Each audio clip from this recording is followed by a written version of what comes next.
sebagai anggota dari Dokuritsujen Bichosakai atau biasa kita kenal dengan istilah BPUPKI pada tanggal 1 Juni 1945 di Jakarta yang berisikan kebangsaan Indonesia, internasionalisme atau berkemanusiaan, yang ketiga mufakat atau demokrasi, yang keempat kesejahteraan sosial, dan yang kelima menyusun Indonesia merdeka dengan bertakwa kepada Tuhan Yang Maha Esa.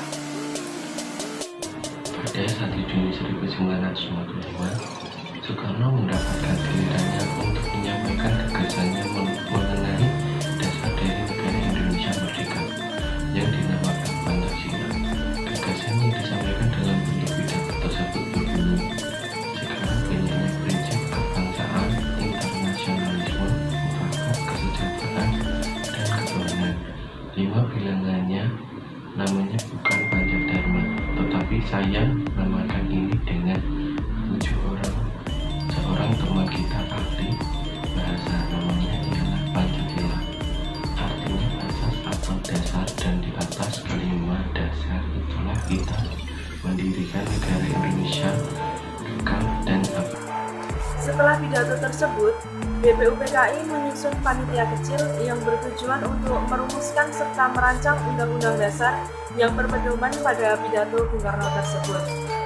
Selanjutnya, dibentuklah panitia 9 yang bertujuan untuk merumuskan kembali Pancasila sebagai dasar negara seperti yang telah disampaikan oleh Bung Karno pada pidatonya tanggal 1 Juni 1945, serta menetapkan teks tersebut sebagai dokumen untuk memproklamasikan kemerdekaan Indonesia. Setelah melalui proses yang panjang, akhirnya rumusan tersebut selesai dan dicantumkan di dalam Undang-Undang Dasar 1945. Setelah itu, dinyatakan sebagai dasar negara Indonesia pada 18 Agustus 1945, sehingga pada tanggal 1 Juni ditetapkan sebagai hari kelahiran Pancasila. Pancasila adalah dasar negara, jiwa bangsa Indonesia. Pancasila diperoleh melalui proses yang panjang dari pemikiran para pendiri bangsa. Pancasila sebagai dasar negara Indonesia.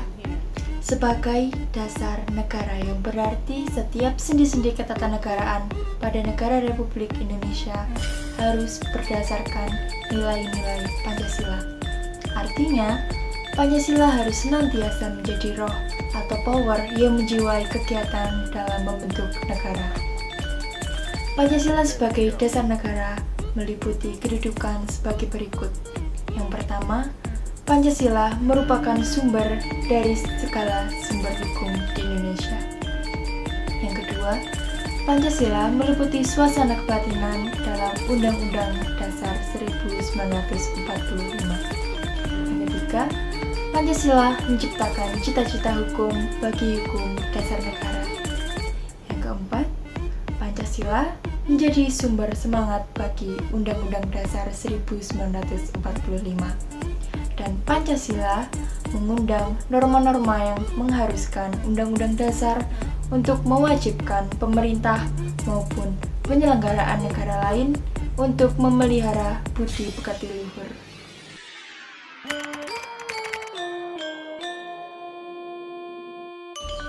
Ketuhanan Yang Maha Esa.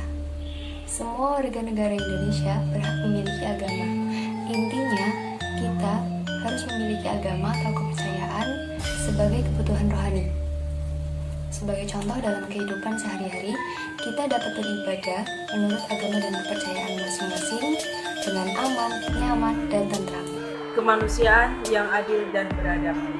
Manusia yang adil dan beradab adalah manusia yang memiliki sikap tenggang rasa. Sikap tenggang rasa adalah sikap yang penting kita terapkan dalam kehidupan sehari-hari. Menurut saya ini merupakan suatu syarat untuk mendirikan suatu negara. Sebagai contoh, yaitu seikat sapu lidi. Satu batang lidi tidak akan kuat jika digunakan untuk menyapu.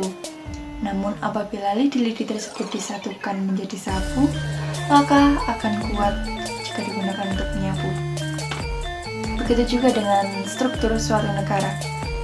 Bila tidak ada persatuan organisasi, maka negara tersebut akan menjadi lemah dan berantakan.